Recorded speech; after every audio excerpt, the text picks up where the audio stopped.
ഒരു പുണ്യവും നഷ്ടപ്പെടരുത്. ഒന്നും നിസ്സാരമല്ല. ഉദുഹിയ്യത്തിന്റെ ദിവസങ്ങളാണ് ഇനിയും വരാനിരിക്കുന്നത്. ശബ്ദം ശ്രവിക്കുന്ന ആരുടെയെങ്കിലും മനസ്സിൽ എനിക്ക് സാധിച്ചില്ലല്ലോ ഇതുവരെ അതിന് കരുതാനെന്ന് ചിന്തിക്കുന്നവരുണ്ടെങ്കിൽ ഓർമ്മപ്പെടുത്തുകയാണ്, നിങ്ങളുടെ ചാൻസ് അവസാനിച്ചിട്ടില്ല.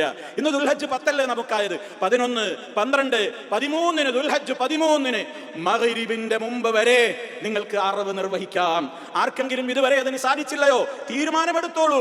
തീരുമാനമെടുത്തത് മുതൽ നിങ്ങൾ നഖവും മുടിയും നീക്കുന്ന ആദിൽ നിന്ന് വിട്ടു നിൽക്കുക എന്ന അദബ് നിങ്ങൾ പാലിക്കണമെന്നേയുള്ളൂ.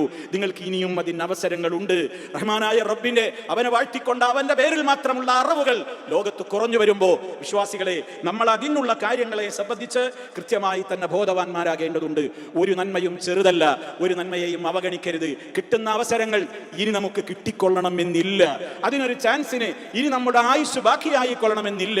റഹ്മാനായ റബ്ബ് ആഫിയത്തുള്ള ദീർഘായുസ്സ് നമുക്കെല്ലാം പ്രദാനം ചെയ്യുമാറാകട്ടെ.